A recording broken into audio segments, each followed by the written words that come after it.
우리 다 함께 찬양 부르면서 수요 예배를 시작하겠습니다. 아버지 사랑 내가 노래해. 그 사랑, 십자가의 그 사랑, 날 위해 죽으시고 날 위해 다시 사신 그 크신 사랑, 여러분 참으로 눈물로 고백하면서 우리 찬양으로 수요 예배를 이어옵니다. 아버지 사랑 내가 노래해.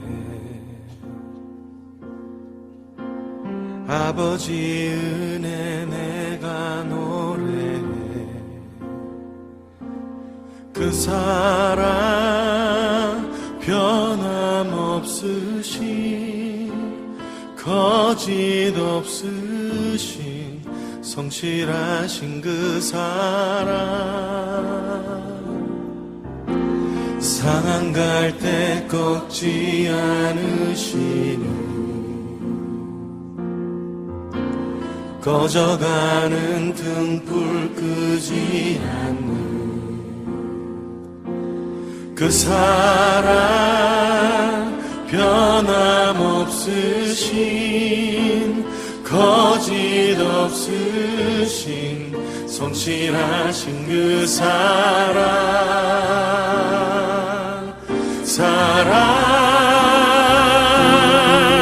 그 사랑 날 위해 죽으신 날 위해 다시 사신 예수 그리스도 다시 오실 그 사랑 죽음도 생명도 천사도 하늘의 어떤 권세도 끊을 수 없는 영원한 그 사랑 예수. 아버지 그 사랑을 다시 한번 찬양하길 원합니다. 아버지 사랑 내가 노래해. 아버지 은혜 내가 노래해. 그 사랑 변함없으신 거짓 없으신 성실하신 그 사랑 상한 갈 때 꺾지 않으신 꺼져가는 등불 끄지 않는 그 사랑 변함없으신 거짓 없으신 성실하신 그 사랑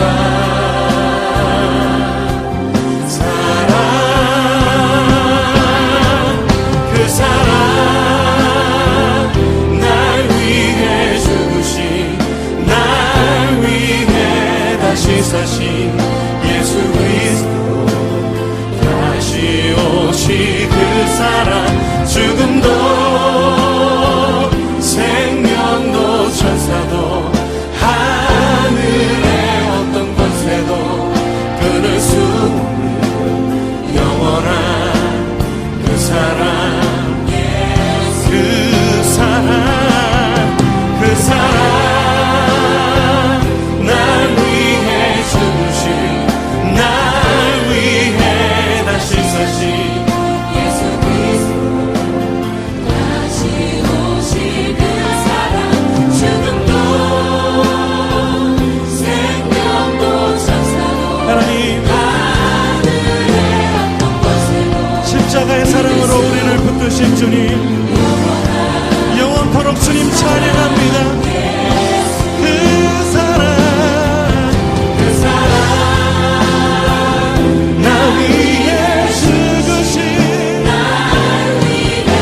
다시 사신 아멘 다시 오실 그 사랑 죽음도 생명도 천사도 하늘의 어떤 권세도 끊을 수 없는 영원한 그 사랑 예수 그 사랑 날 위해 죽으신 날 날 위해 다시 사신 예수 그리스도 다시 오실 그 사랑 죽음도 생명도 천사도 하늘의 어떤 곳에도 끊을 수 없는 영원한 그 사랑 예수 영원한 그 사랑 예수 영원한 그 사랑 예수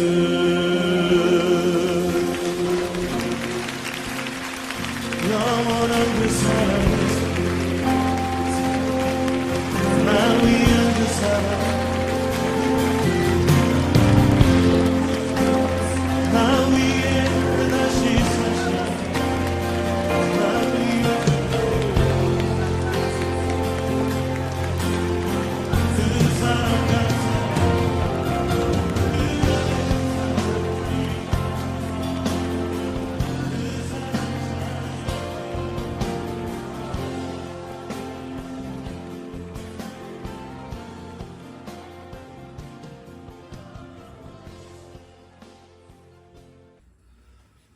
교회 소식을 전하겠습니다.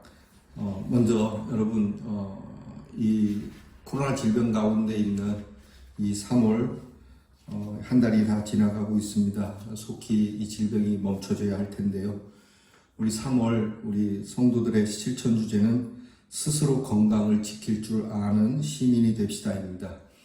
여러분의 건강을 여러분이 스스로 잘 지켜낼 수 있기를 바랍니다. 항상 손을 깨끗이 씻고 매일 적당한 운동도 하시고 그리고 보건당국에 적극 협조하면서 우리 교회가 이 사회의 건강을 위하여 힘쓰는 모습을 보여주는 성도들이 되기를 바랍니다. 사순절 넷째 주일을 지나고 있습니다. 부활절이 곧 다가오지만 어떻게 될지는 모르겠습니다. 당회는 다음 주에 예배 모임을 하기로 한 것을 보건당국의 요청에 따라서 아이들의 개학에 맞추는 4월 첫 주가 지나고 그리고 4월 둘째 주부터 다시 모이는 것으로 결론을 내었습니다. 성도님께서 따라주시고 4월 둘째 주일부터 예배를 드리도록 하겠습니다. 만약에 또 뒤로 미뤄지는 상황이 있다면 그때 가서 또 당회에서 논의를 해서 여러분들에게 기별을 드리도록 하겠습니다. 모든 예배가 유튜브로 제공되고 있습니다. 여러분들께서 어디에 계시든지 유튜브로 제공되는 예배를 여셔서 늘 경건의 생활 또 예배의 생활을 잊지 않으시기를 바랍니다. 환자들이 있으면 여러분 교육자들에게 말씀해 주시고 또 환자들을 위해서 기도해 주시고 특별히 이 코로나 질병 가운데 있는 이 나라와 전 세계를 위해서 여러분 기도해 주시기를 간곡히 부탁을 드립니다. 그러면 오늘 우리에게 주신 성경 말씀을 다 함께 보도록 하겠습니다.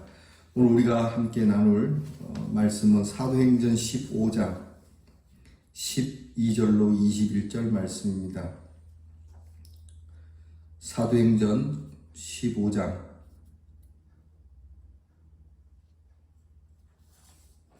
12절로 21절 말씀입니다. 이 말씀은 제가 가진 성경은 신약성경 212면에 있습니다.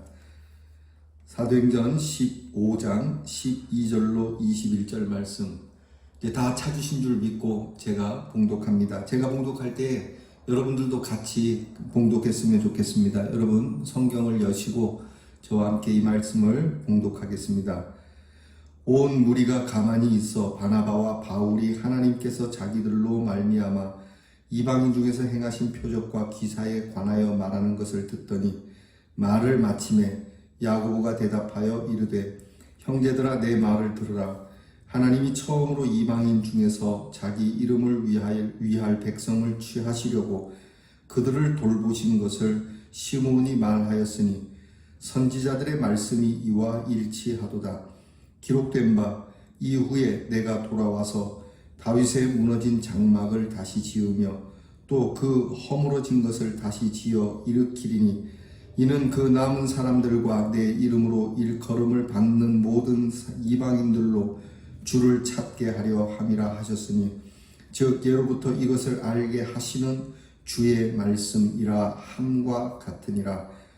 그러므로 내 의견에는 이방인 중에서 하나님께로 돌아오는 자들을 괴롭게 하지 말고 다만 우상의 더러운 것과 음행과 목매어 죽인 것과 피를 멀리하라고 편지하는 것이 옳으니 이는 예로부터 각 성에서 모세를 전하는 자가 있어 안식일마다 회당에서 그 글을 읽음이라 하더라.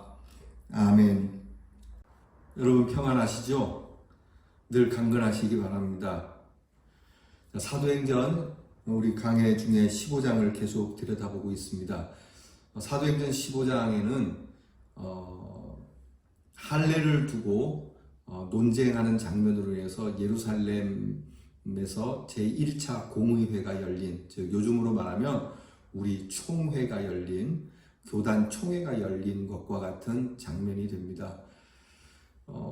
예수를 믿고 나서 옛날 구약에 아브라함에게 하나님이 명령하셨던 할례를 행하고 예수를 믿어야 하느냐, 할례를 하지 않고 예수를 믿어야 하는 것 때문에 이 논쟁이 벌어진 일이지만 사실 그보다 더 깊은 주제가 우리들에게 주어지고 있습니다. 크게 두 가지인데 하나는 선교 신학적인 문제가 있고 또 하나는 신앙생활적인 문제가 있는 거예요. 선교 신학적인 문제라고 하는 것은 우리 교회가 선교를 할 때에 부딪히는 여러 문제들이 있지 않습니까? 선교지에서 부딪히는 문제에 대하여 답을 주고 계시고 또 하나는 우리의 신앙생활 할 때의 문제, 즉 습관과 전통 또 우리의 문화를 두고 우리는 신앙생활을 어떻게 해야 하는가 하는 것에 대해서 오늘 성경 말씀은 긴가민가하게 또는 흐릿하게 유야무야하게 말씀하지 않고 분명하게 말씀을 해 주시고 있다는 겁니다. 그러므로 저와 여러분이 오늘 말씀을 통해서 더 이상 이런 선교적인 문제나 내 신앙생활적인 문제에 있어서 더 이상 고민을 하지 않는 분명한 선명한 선을 가지고 사는 저와 여러분이 될 수 있기를 주님의 이름으로 축복합니다. 예수 믿지 않는 사람이 예수를 믿고 교회에 나오게 됩니다. 이렇게 예수님께로 돌아오게 될 때 그 사람은 무엇을 버리고 나와야 합니까? 또 무엇을 가지고 나와야 합니까? 그는 어떤 것이 변화되어져야 되고 그는 어떤 것을 또 지키면서 신앙생활해야 되겠습니까? 예수 그리스도인이 된다고 할 때에, 교인이 된다고 할 때 하나는 이처럼 신앙의 문제와 생활의 문제, 이 두 가지 문제를 항상 가지고 있게 되는 것이죠. 그것을 이제 할례의 문제를 두고 논란이 되는 것이 그런 겁니다. 이 할례를 해야 되는 것이 맞냐 안 맞냐, 이 신앙과 생활 문제에서 논란이 되는 것이죠. 그리고 사실 이 할례를 하고 믿는 것이 맞습니까? 할례를 하지 않고도 믿을 수 있는 것이 맞습니까? 오늘 성경에서 바리새파 기독교인과 그리고 바울과 바나바, 예수님의 제자인 베드로와의 그런 논쟁은 우리는 답을 알고 있습니다. 바울이 맞는 겁니다. 할례 중요하지 않습니다. 성령이 하시는 사역, 구원의 사역이 중요한 것이지 그 몸에 갖는 흔적, 그것은 그렇게 그다지 중요하지 않다. 뭐 하고 싶은 사람은 하고 뭐 말고 싶은 사람은 마는 것이지, 그러나 그보다 정말 중요한 건 예수를 믿느냐 안 믿느냐 중요한 것이지, 이 바울의 말이 맞습니다. 근데 항상 보면은 그런 분들이 있어요. 그게 맞긴 맞아요. 맞습니다. 그러나 이렇게 이제 꼬리를 붙이는 것이죠. 그러나 이것도 좀 행해야 되지 않겠습니까? 그게 바로 바리새파 기독교인들입니다. 계속 이 일로 말꼬리를 잡고 있는 상황에서 이제 베드로가 설명하게 되고, 이 이야기를 다 들은 예루살렘 교회의 최고의 지도자인 야고보가 이제 수습하는 과정이 오늘 성경 본문의 내용입니다. 야고보의 이 수습 과정에서 먼저 배워야 할 내용이 한두 가지가 있습니다. 그것은 첫 번째는 지도자가 있어야 된다는 거예요. 자, 양쪽이 나뉘게 되면 이것을 수습해야 하는데 이것을 아무나 수습할 수 있는 게 아니지 않습니까? 어느 쪽으로도 치우치지 않고 어느 쪽이라도 다 납득할 만하고 이해할 만하고 인정할 만한 지도자가 필요해요. 요즘도 보면은 무슨 이렇게 나뉘어지는 일에 보면은 수습위원회가 있어서 서로 수습하려고 이렇게 하죠. 근데 그 수습위원회를 양쪽이 모두 인정해야 합니다. 신임할 수 있어야 하는 것이죠. 오늘 이 정치적인 일들을 두고 이것이 잘 조합이 안 되고 시끄러운 것을 보는데 그 이유 가운데 하나가 바로 이것을 수습할 만한 지도자, 이것을 수습해주는 그 지도자에 대한 인정이 약하다고 하는 겁니다. 예전에는 물론 이렇게 군사 독재 시절이긴 하지만 그래도 그때에는 좀 뭐 이렇게 고난과 고문을 당하면서도 그들에게 쓴소리하거나 백성들과 정권 사이에 수습을 해주려고 노력을 했던 그런 제야의 인사들이 있었기 때문에 그래도 목소리를 하나로 낼 수 있었는데 지금은 이게 잘 안 됩니다. 이 목소리 하나로 내는 게 정말 어려운 겁니다. 같은 당에서도 뭐 같은 소리를 내다가 요즘은 또 막 나뉘지 않습니까? 이게 어른이 없어서 그런 겁니다. 뭐 서로 시끄럽게 싸우다가도 하면은 그 어른의 말씀이 맞습니다 라고 할 수 있는 지도자가 필요한데 지금 이 초대교회에 야고보라고 하는 이런 훌륭한 지도자가 있었다는 것은 매우 고무적인 일이죠. 야고보는 예수님의 친동생입니다. 이 가톨릭에서는 이 야고보가 예수님의 동생인 것, 혈육인 것에 대해서 절대 부인을 하죠. 그것은 마리아가 동정녀로 예수를 낳고 동정녀로 죽었다는 것을 그렇게 말하고 싶은 것 때문에 그런데 성경 어디에도 야고보가 예수님의 동생이 아니라고 하는 것이 없습니다. 오히려 예수님의 친동생임이 분명한 곳이 훨씬 많이 있습니다. 그런가 하면 예수님의 동생이 친동생이자 또 영적으로도 깊이가 있는 사람이었어요. 교회의 기둥 같은 인물로서 영적인 일도 게을리하지 않았어요. 그냥 예수님의 동생이니까 교회의 뒤를 이은 지도자가 아닙니다. 그렇게 세습한 것이 아니고 물론 예수님의 육신적 친동생이면서도 교회를 위하여서 항상 헌신하는 지도자였어요. 야고보에 대해서 단적으로 그가 어떤 사람인지 알려주는 것이 바로 그의 별명입니다. 야고보에 대해서 갖는 별명이 약대 무릎이라고 하는 별명을 갖고 있어요. 이 야고보가 낙타의 무릎이라고 하는 별명을 가진 이유는 얼마나 그가 무릎을 꿇고 기도를 하는지 그 무릎이 굳은 살이 베기기를 낙타의 무릎과 같아요. 여러분 그 낙타의 무릎을 보면 낙타가 얼마나 무릎을 잘 꿇을 수 있도록 그 무릎이 단단한 것으로 쌓여 있는지 얼마나 굳은 살이 박혀 있는지 그것 때문에 이 야고보가 기도하면서 생긴 그 무릎이 얼마나 오랫동안 기도하고 또 기도했는지 굳은 살이 베길 정도로 기도했기 때문에 낙타의 무릎이라고 그렇게 별명을 받는 것이죠.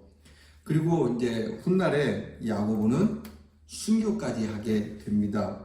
이처럼 야고보는 예루살렘 교회의 지도자였다고 하는 것이죠. 근데 야고보는 그냥 단순히 경건한 사람이 아니었습니다. 그러니까 율법에 의해서 경건한 사람이 아니었어요. 자,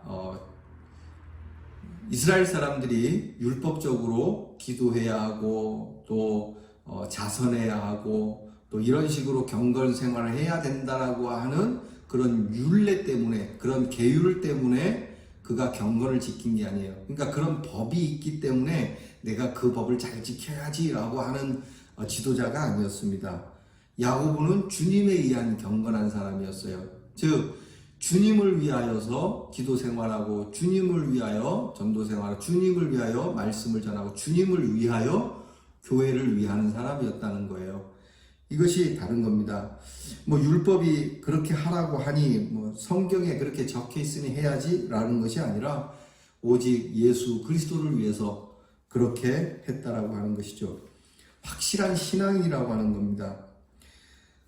그리고 이 야고보는 성경 지식에 해박했습니다. 그냥 무식한 지도자가 아니고 단지 기도만 한다고 지도자가 아니고 성경에 대해서 아주 해박했어요. 그래서 오늘 성경에도 보면은 그는 성경의 지식을 가지고 화해를 시키고 있거든요. 이 부분은 뒤에 다루기로 하고요. 이 야고보에 있어서 또한 우리가 배울 수 있는 두 번째는 그는 서두르지 않는 지도자였습니다. 오늘 성경에 보니까 베드로도 말을 다 마치고 바리새파 사람들도 말을 다 마치고 양쪽이 다 말을 다 하고 나서 비로소 서두르지 않다가 말을 끝낸 후에 이 말을 하고 있다는 것이죠. 그러니까 이야기까지 다 들었습니다. 그리고 나서 결론을 내립니다. 야고보의 결론은 하나님이 취하시려고 하나님이 역사를 하시는 그 역사를 보면서 그 통찰력을 가지고 수습을 하고 있어요. 그러니까 양쪽 모두 들었습니다. 양쪽을 들으면서 사람의 소리로 듣지 아니하고 어느 쪽이 더 하나님의 소리인지, 정말 하나님은 어떻게 말씀하시고자 하시는지, 하나님이 하시려는 업적이 무엇인지를 그는 생각했다는 거예요. 오늘 성경 말씀 16절부터 쭉 18절까지 말씀이 나오거든요. 그러니까 양쪽의 이야기를 들으면서 야고보는 이 상황에 하나님의 말씀이 어떤 말씀이 있을까라고 생각하면서 말씀을 듣는 거예요. 우리가 살아가면서 이 갈등 구조가 올 때는 하나님께서 원하시는 답이 무엇일까라고 생각하는 이 마인드가 필요해요. 그러니까 이거는 뭐 그런 규칙이 맞고 이렇게 했으니까 저것이 맞고 이것이 아니고 이렇게 된 것 중에 어떤 것이 하나님의 뜻일까? 하나님은 무엇을 바라실까? 그리고 그것을 하나님의 말씀에서 찾아낼 수 있는, 여러분, 그러한 마음이 우리에게 정말 중요하거든요. 그러니까 내 생각에는, 내 주관적인 생각에는, 우리들 생각에는 이것보다는 하나님께서 말씀으로 주어주신 객관적인 진리, 보편적 진리를 우리가 생각하고 그 말씀에 기인해서 확신을 갖고 우리가 판단을 내리노니, 이렇게 이야기할 수 있는 것이 그리스도인이라고 합니다. 요즘 보면은 자기를 두고 마치 하나님의 일인 것처럼, 하나님의 뜻인 것처럼 이야기하는 사람들이 있어요. 이건 하나님이 원하시는 겁니다. 이거는 하늘의 뜻입니다. 하지만 그 근거가 어디에 있습니까? 우리 교회의 모든 일들이 이렇게 하나님께서 원하시는 사역, 하나님께서 뜻하시는 바, 그것이 하나님 말씀에 어디에 의하여 이렇게 되는 겁니다 라고 말을 할 수 있어야 해요. 그런데 이제 이런 일이 있습니다. 얼마 전에 이제 저희 시찰회와 또 이 코로나19로 인해서 피해를 입은 교회를 돕고자 하는 회의가 몇 번 있었습니다. 근데 이 회의를 하면서 목사님들마다 조금 논란이 됩니다. 이런 시기에 예배를 드리는 것이 옳으냐, 예배를 드리지 않는 것이 옳으냐, 이걸 두고 서로 분가해요. 이게 답이 없어요. 예배를 드리지 않은 쪽도 우리가 예배를 멈춘 적이 없고, 또 하나님 앞에 예배를 드리는 것이 마땅하니까 죽음이 오더라도 예배를 드려야 하지 않냐. 우리가 위생적으로 잘 관리하고 적어도 질병이 번지지 않는 선에서는 예배를 드리는 것이 맞다라고 하는 목사님이 계시고, 또 한쪽은 우리가 예배를 드리는 것도 맞지만 그러나 우리가 예배를 드리지 않음으로 인해서 세상 사람들이 교회를 불편하게 여기거나 또 이 코로나19로 인해서 교회가 손가락질 받지 않는 것이 하나님의 영광을 위하는 것이 아니냐, 이렇게 나뉘는 것이죠. 여러분, 어느 쪽이 맞는 것 같습니까? 그러니까 이쪽이 맞을 수도 있고 저쪽이 맞을 수도 있어요. 둘 다 틀린 건 아니에요. 제가 볼 때는 드릴 수도 있고 안 드릴 수도 있어요. 그걸 무조건 틀렸다라고 하면 안 되는 것이죠. 그런데 과연 드리자고 할 때나 드리자고 말자고 할 때 어디에 기인한 겁니까? 그 말씀에 기인해야 되지 않겠습니까? 어떤 목사님이, 백 목사님 생각은 어떻습니까? 그래서 저는 그렇게 얘기했어요. 제 생각에는 이렇게 생각합니다. 코로나19라고 하는 강도가 우리나라에 들어와서 우리나라의 백성들을 몹시 해하고 그들을 길바닥에 쓰러뜨려 놓고 갔는데, 예수 믿는 사람이 지나가면서 우리는 예배를 드려야 되니까 당신의 코로나19 걸린 것은 정말 뭐 안 됐지만 우리는 예배가 먼저입니다 라고 그렇게 말하고 외면하고 예배 자리로 갔습니다. 예수님의 말씀에 누가 너희의 이웃이냐 하던 선한 사마리아 사람의 비유가 생각나는데, 우리 이웃들이 코로나19라고 하는 질병에 걸려서 쓰러졌을 때 우리라도 그들을 치유하기 위하여 예배 모임을 좀 더 뒤로 하고 그들의 마음이라도 좀 편하게 해주는 것과, 당신은 병에 걸렸지만 나는 예배를 드리러 가야 한다라고 하는 이 믿음을 보인 사람, 이 두 사람 중에 누가 너희의 이웃이냐 묻는 것만 같아서 저희 교회는 일단 예수님의 말씀에 의지해서 선한 이웃이라도 되어보고자 이 예배를 멈추고 있습니다. 그건 제 생각입니다. 형제들께서 알아서 하시죠 라고 했더니 그 자리가 좀 조용해지더라고요. 어느 말씀에 의지하는 겁니까? 예수님 말씀에 의지해서 여러분 이 예배를 멈추고 있는 거예요. 여러분 혹시라도 대형교회 성도들이 다른 사람들에게 예배를 드리냐 안 드리냐고 할 때 우리는 안 드려요 라는 말만 하지 말고 우리는 이렇게 예수님 말씀에 의지해서 우리가 예배를 모이는 것도 중요하지만 선한 이웃이 되기 위하여 예배를 드리지 않는다라고 하는 이 예수님의 말씀에 의지한 확신을 주어야 한다라고 하는 것이죠. 오늘 이후로부터는 여러분이 그렇게 해주시기 바랍니다. 예배를 드리는 분도 말씀에 의하여 드립니다라고 하지만 또 우리는 우리대로 드리지 않는 것에 그 말씀에 의하여 드리지 않는다라고 하는 이 결론이 우리에게 있어야 하는 것이죠. 오늘 이 사도행전의 말씀을 통해서 이제 수습을 하는 야고보는 이렇게 수습을 내리고 있어요.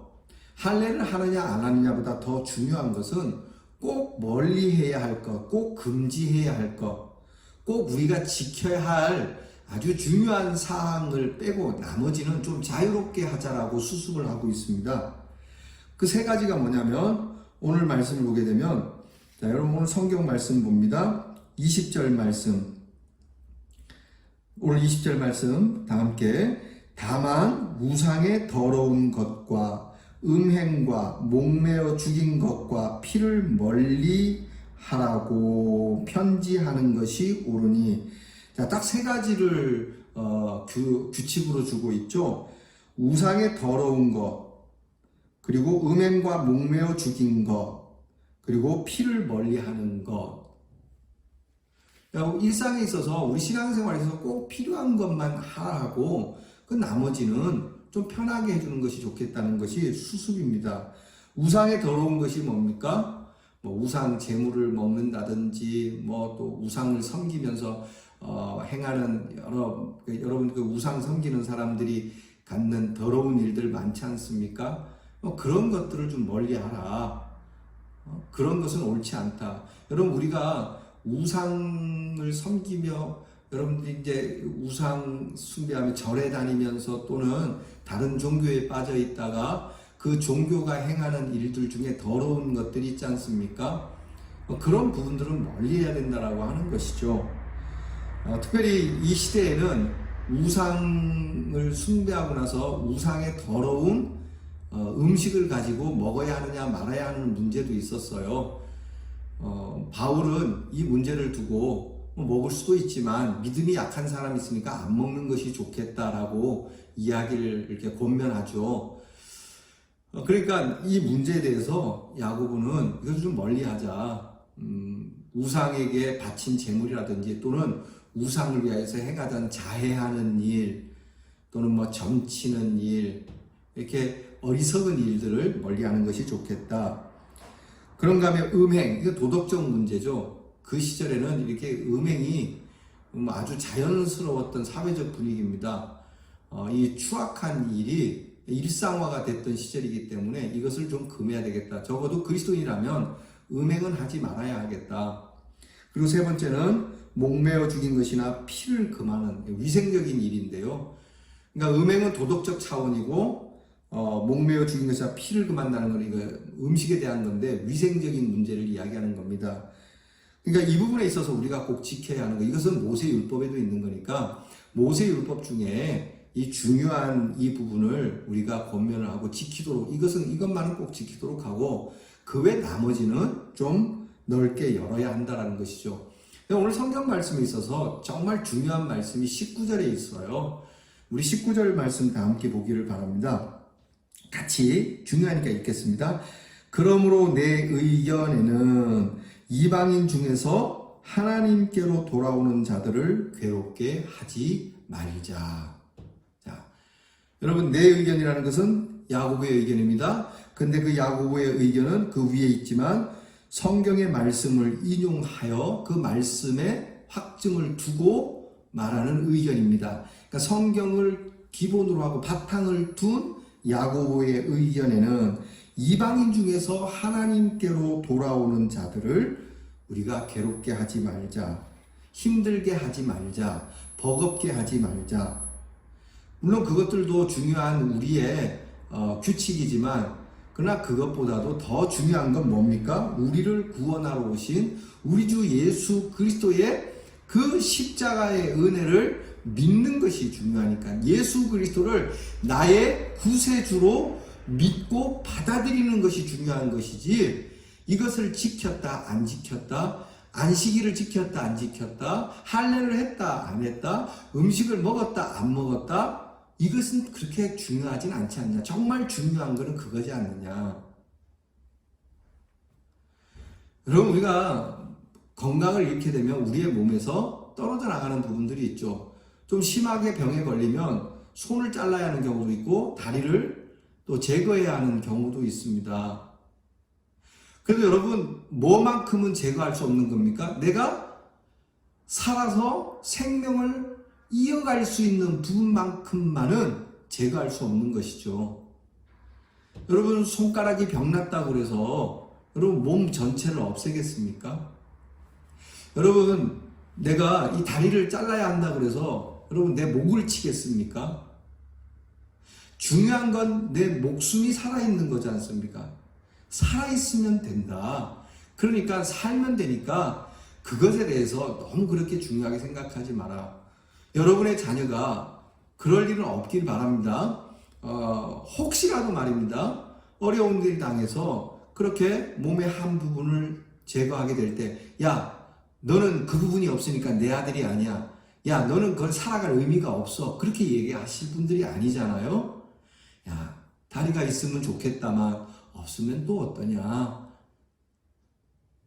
손이 있지 않느냐. 손이 좀 없으면 어떠냐. 그래도 너에게는 목숨이 있지 않느냐, 생명이 있지 않느냐. 여러분들이 분명히 그렇게 힘을 주실 분들이잖아요. 그러니까 예수를 믿기 위해서 나오신 분들이 정말 중요한 예수를 믿는다는 그 믿음만 있으면 되는 거지, 그것 좀 못해도 괜찮아 라고 말을 해줄 수 있는, 여러분, 그러한 믿음의 그리고 소망의 말이 우리에게 있어야 한다는 겁니다.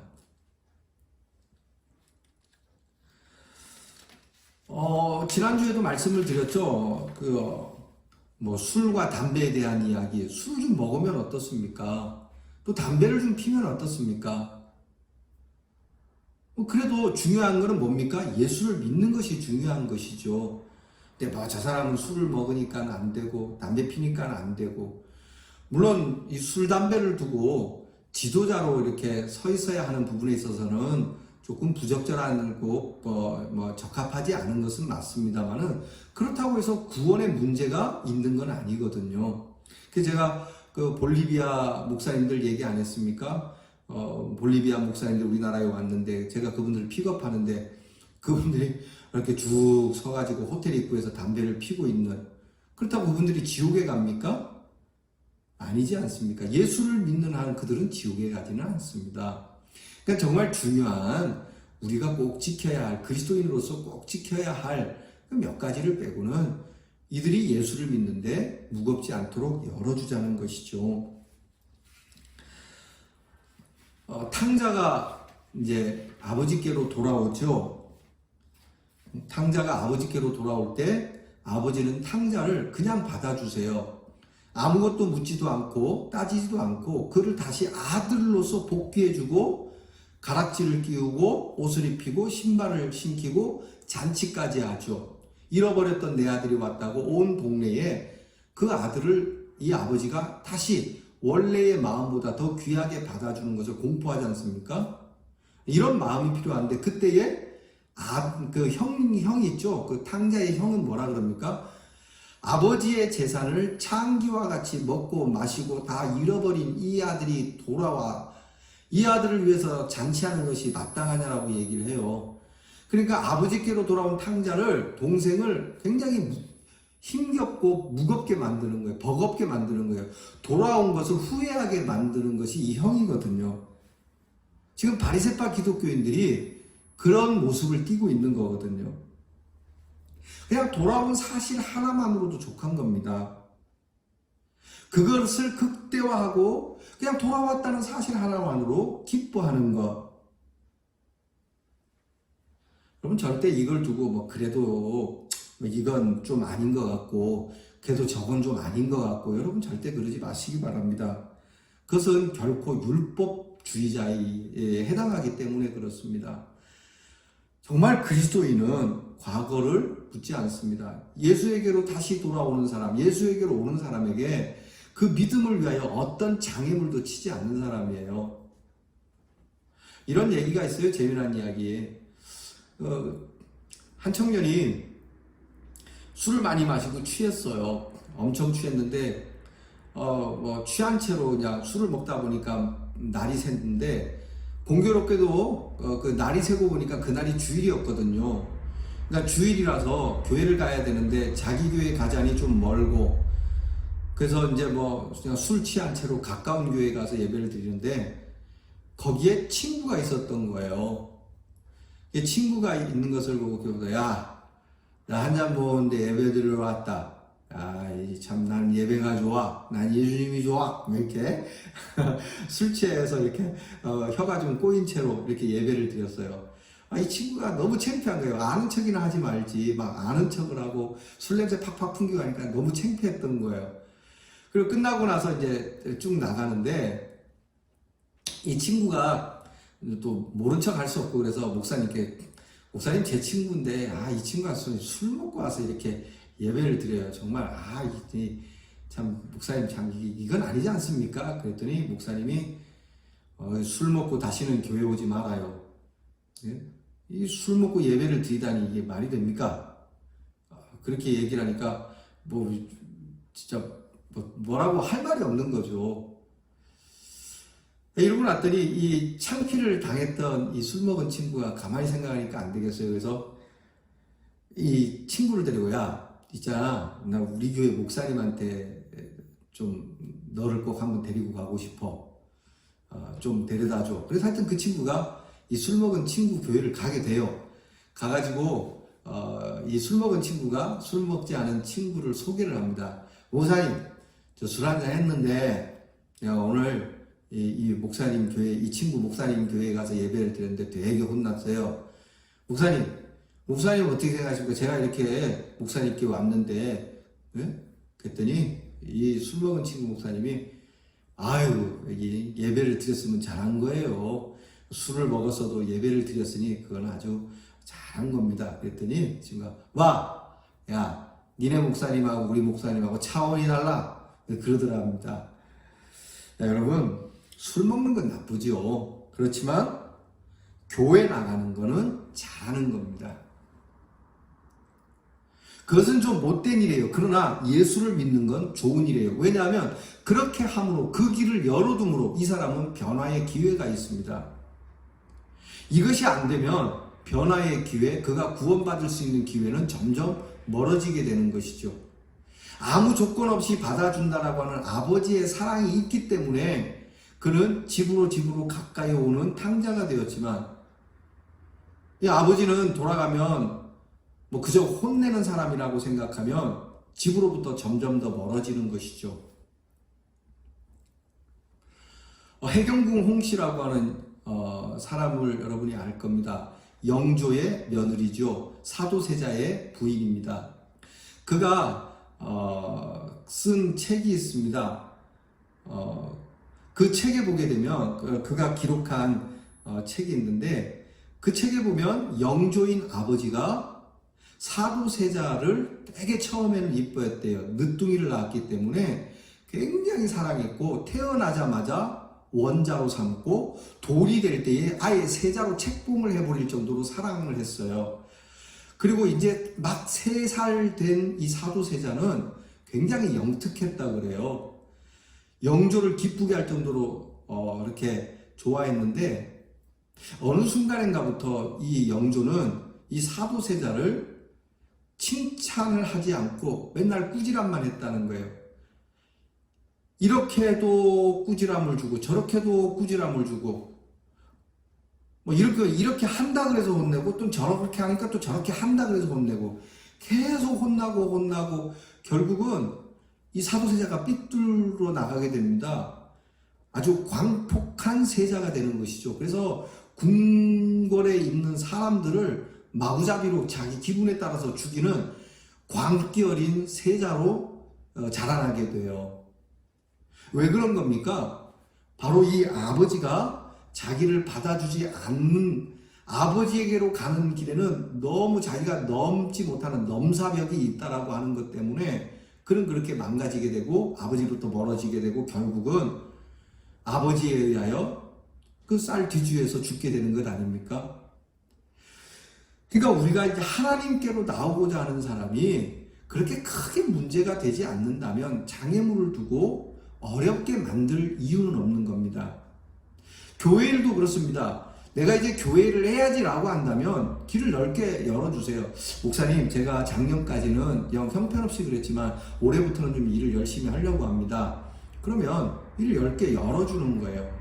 그의 과거가 어떠했든지 그가 어떻게 부족했던지 열어주는 거예요. 그것만이 아닙니다. 우리가 다시 신앙생활 할 때도 우리 스스로도 그렇습니다. 내가 하나님 앞에 이런 약속을 했다가 깨졌는데 내가 다시 해야지 라고 한다면 여러분이 그 일에 대해서 과거가 여러분의 발목을 잡거나 여러분이 잘 못했던 일들로 장애물이 되어서 다시 시작할 수 있는 그 점을 놓치지 않기를 바랍니다. 나와주는 것만으로도 고마운 것이거든요. 여러분, 이것이 우리 마음에 필요한 일입니다. 주일학교 아이들, 또 학생들 나와서 예배 드리는 모습을 보면 엉망이죠. 한 대 쥐어받고 싶고 꿀밤이라도 때리고 강제로라도 막 예배를 똑바로 드리게 하고 싶죠. 여러분 절대 그렇게 하지 마시기 바랍니다. 그런 것에 대해서 여러분들이 불편해하지 마십시오. 그냥 나와주는 것만으로도 고마운 거예요. 그냥 나와서 뒤편에 앉아서 고개 숙이고 형편없이 예배를 드리는 모습이라도 예배 드리러 나왔으면 된 거예요. 그것을 극대화해 주세요. 나왔으면 된 거야. 괜찮아. 훌륭해. 가끔 주일 예배를 드리면 좀 알만한데도 본당에서 예배를 안 드리고 꼭 2층 커튼이 가리워진 곳에서 드리는 형제들이 있어요. 제가 누군지는 알아요. 그래서 예배 끝나고 나면 권면하죠. 다음부터는 거기서 드리지 마라. 너 그렇게 계속하면 안 된다라고는 하지만 제 마음 한편에는 그래도 커튼 뒤라도 와서 예배를 드려주니 고맙다. 정말 중요한 거는 뭐냐는 거죠. 그들이 또는 내가 내 안에 예수 그리스도가 구주라고 하는 사실, 내가 예수를 믿고자 하는 사실, 예수를 영접하고자 하는 사실, 그것이 중요하고 그것이 지켜져야 된다라고 하는 것이죠. 야고보는 이렇게 수습을 합니다. 그러므로 내 의견에는 이방인 중에서 하나님께로 돌아오는 자들을 괴롭게 하지 말자. 그들에게 너무 무거운 짐을 주지 말자. 여러분, 오늘 나와 그들의 신앙을 위해서, 그들의 믿음을 위해서 우리가 너무 높은 턱을 세우는 교회가 되지 않기를 바랍니다. 하나님께서 우리를 구원하시려고 그 높고 높은 하늘에서 낮고 낮은 땅 위로 내려오셨어요. 하나님께서 그렇게 길을 여셨어요. 하나님과 우리와 가까워지려고 성전의 휘장을 갈라놓으셨어요. 그것을 우리가 다시 봉합하려고 애쓰는 그런 무지한 일을 해서는 안 되는 것이죠. 우리 대현 장로교회는 거기에는 참 예수 믿기가 편해. 예수 믿는 게 쉬워. 여러분 이렇게 할 수 있도록 너는 제사를 드리니까 오지 마. 너는 술을 먹으니까 오지 마. 너는 그렇게 습관이 안 좋으니까 오지 마. 이것이 아니고 일단은 오도록 와라. 네가 오는 데는 문제가 없다. 네가 와서 예배를 드리는 데는 문제가 없다. 그러나 정말 중요한 것은 네가 예수를 믿느냐 하는 것이 중요하다. 네가 예수를 믿느냐? 오늘 우리에게 던지시는 말씀이에요. 내가 예수를 믿는데 여러분 너무 스스로를 어렵게 만들지 마세요. 스스로를 얽어매지 마세요. 새벽 기도? 그러면 그 습관이 안 되면 어려운 거예요. 그 새벽 기도를 할 수도 있고 안 할 수도 있고 하니까 뭐 구원을 받고 새벽 기도 안 하면은 지옥 가고 그런 거 없어요. 다만 내 신앙생활의 경건의 깊이를 위해서 새벽에 정하여놓고 기도하는 것이잖아요. 구원과는 관계가 없어요. 그러니까 스스로 자꾸 그걸 하고 또 지키면 또 은혜도 있지만 못 지켰다 그래서 그것을 내 믿음의 낮음으로 또는 내 믿음에 무슨 문제가 있는 것으로 보지 마시라는 거예요. 그냥 여러분 예수를 좀 즐겁고 편안하게 믿으시기 바랍니다. 정말 중요한 거 다시 말씀드립니다. 정말 중요한 건 내가 예수를 영접하고는 있느냐라고 하는 것을 물어보셔야 돼요. 예수를 영접하고자 한다면 당신은 그 어느 것도 문제가 될 것이 없습니다. 여러분 이 야고보의 수습이 우리의 수습이요 그들의 수습이 될 수 있어. 하나님의 교회가 구원을 향하여 넓게 문을 열고 우리 그리스도의 마음으로 죄인들을 영접하는 아름다운 생명의 장소가 되기를 주님의 이름으로 축복합니다. 기도하겠습니다. 하나님께로 돌아오는 자들을 어렵게 하지 아니하고 괴롭게 하지 아니하고 탕자가 돌아오듯 아무것도 묻지도 따지도 않고 오히려 귀하게 여기시고 품에 안아주시고 잔치를 벌려주셨던 그 아버지의 마음을 오늘 듣습니다. 하나님 우리가 돌아올 때 그렇게 해주셨는데 다른 사람이 돌아올 때는 이렇게 우리를 맞아주신 하나님의 사랑을 잊어버리고 그들을 괴롭게 하거나 그들을 무겁게 하거나 그들을 힘들게 한 것은 아닌지 하나님 신앙의 강요를 하고 있었던 건 아닌지 하나님 우리 자신을 돌아보게 하시고 오직 예수를 믿고자 하면은 어떤 어려움도 어떤 걸림돌도 어떤 장애물도 없음을 그들에게 가르쳐 주어 예수 믿는 것 참 쉽고 예수 믿는 것 즐겁고 예수 믿는 것 귀하다라고 하는 고백으로 나갈 수 있는 축복의 통로, 그 통로가 넓은 통로를 가진 우리 교회와 성도들이 되게 하여 주시옵소서. 우리 교회는 어느 누구라도 주님이 용납하시는 사람이라면 용납할 수 있고 주님이 받아주시는 분이라면 누구라도 받을 수 있는 교회가 되어 생명을 향한 구원의 문이 활짝 열려있는 복된 교회가 되게 하여 주시옵소서. 예수님 이름으로 기도하옵나이다. 아멘. 우리 주신 말씀 가지고 찬송가 597장 부릅니다. 이전에 주님을 내가 몰라. 이전에 주님과 원수되었고 이전에 주님을 비방했고 예수를 믿으면서도 형편이 없는 우리의 모습이지만 여전히 불러주시니 고맙고 이런 우리를 충성되다고 상을 주시는 분이고 또 끝에 생명의 면류관을 주실 분이기에 감사한 마음으로 이 찬양 부르며 오늘 주신 말씀처럼 누구든지 주님께로 오는 자를 괴롭게 하지 않는 굴레를 씌우지 않는 무겁게 하지 않는 신앙으로 살겠습니다 하는 복음의 마음을 가지고 우리 이 찬송 함께 부르겠습니다.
우리 예수님께서 가르쳐주신 기도를 드림으로 수요 사경회를 마치도록 하겠습니다. 마친 후에는 여러분 이 영상에 따라 나오는 찬양을 들으시면서 여러분 한 5분이라도 여러분이 기도할 수 있는 시간을 갖기를 바랍니다. 코로나 질병을 거두어 주시기를 기도하고 수고하는 이들을 위해서 또 환자들을 위해서 누구를 탓할 것도 없습니다. 무슨 정부를 탓하고 옮긴 자를 탓하고 신천지를 탓하고 그렇게 탓할 필요는 없을 것 같습니다. 그저 하나님 우리가 자숙하며 하나님 앞에 늘 이것을 통하여서도 은혜를 주실 줄 믿고 우리가 먼저 하나님 앞에 엎드리는 시간으로 삼기를 바랍니다. 다 함께 주께서 가르치는 기도를 드리겠습니다. 하늘에 계신 우리 아버지여, 이름이 거룩히 여김을 받으시오며 나라가 임하옵시며 뜻이 하늘에서 이루어진 것 같이 땅에서도 이루어지이다. 오늘날 우리에게 용할 양식을 주옵시고 우리가 우리에게 죄 지은 자를 사하여 준 것 같이 우리 죄를 사하여 주옵시고 우리를 시험에 들게 하지 마옵시고 다만 악에서 구하옵소서. 대개 나라와 권세와 영광이 아버지께 영원히 있사옵나이다. 아멘.